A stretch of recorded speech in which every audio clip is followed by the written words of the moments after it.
To spot liquidity in the market, you have to understand this very simple approach. And in today's video, I'm going to be showing you how to do that using this particular trade I took on the GBP JPY. So right here, we have a breakdown of the simple approach on how I was able to achieve that. So the first thing you want to look out for is the directional bias of the market. Now, the goal of this is to identify whether the market is in a trending or consolidating condition.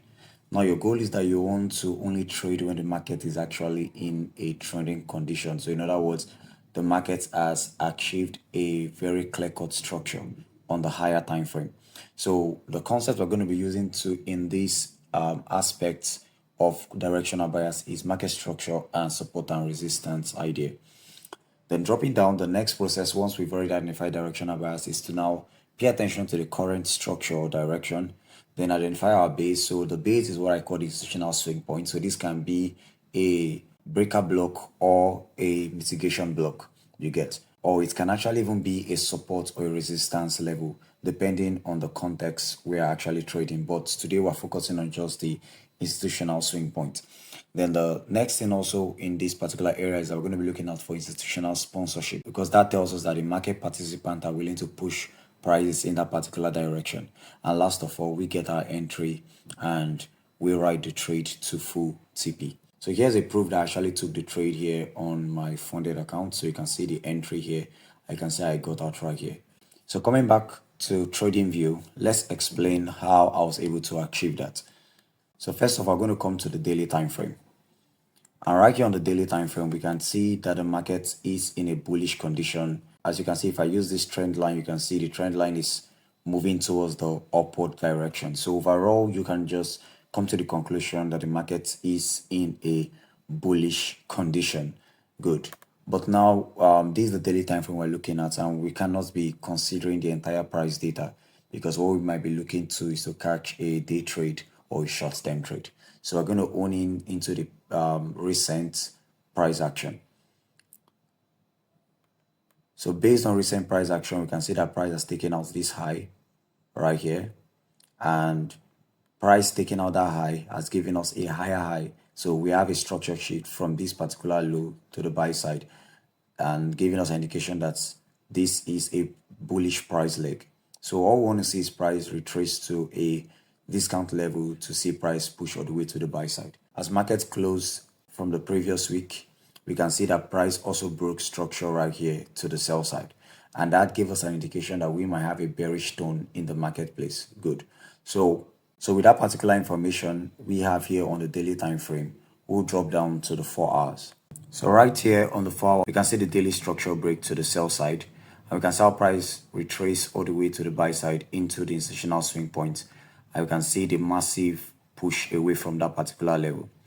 Now coming into this particular week right here, we can see our price started rallying all the way to the buy side right here.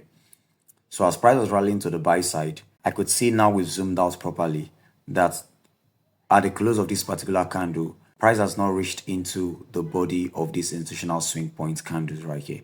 So that started getting me thinking, because I can see on this series of candles to the buy side, I can see we have a high right here and a higher high right here. So with that particular understanding, I was able to identify a short-term trade that will be confirmed on the 1 hour. And dropping down to the 1 hour, this is the high of the first 4-hour candle close, and this is the high of the second 4-hour candle close right here. So at this point, I was observing price into the London session, and I could see that price was retracing into this particular zone right here. So this is a base level, which I call the institutional swing point level.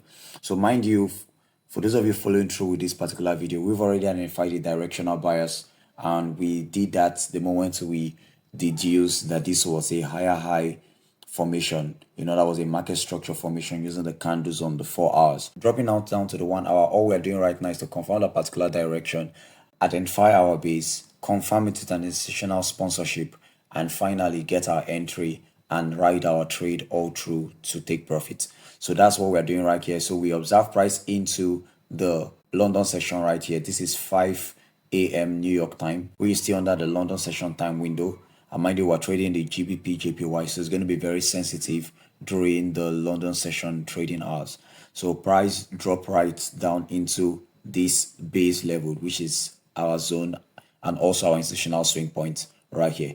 Now, where is the institutional sponsorship? We can see the imbalance area right there. So this imbalance right here gives us the signal that we have an institutional sponsorship right here, because only an institution can cause these massive candle moves right here, creating these gaps called imbalance in the marketplace. And the moment price dropped right into that area, we drop down to the lower time frame to confirm the willingness of price to react off that level. And we can see dropping down to the 30 minutes, we can see that we had a bullish candle reacting off that level immediately, and that was the candle we used to enter this particular trade. How was I able to place my stop loss? I would have placed my stop loss here, but that would not give me a good risk to reward. So what I did was I used the 5 minutes. So using the 5 minutes, I was able to place my stops just below this particular swing low right here.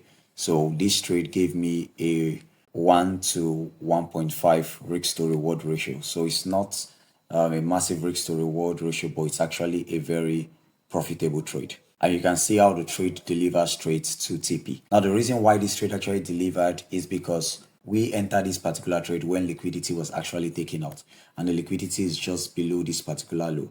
Now, coming back to the 30 minutes, the moment this liquidity was taken out, you can see how price reacted all the way to the buy side to cancel out the next liquidity. So you can also see that we didn't go about in our process searching for liquidity. We just followed the simple process which I showed earlier in this particular video, and we're able to spot liquidity without even searching for it. If you find value in this particular video, hit the like button, hit the subscribe button, and see you in more videos.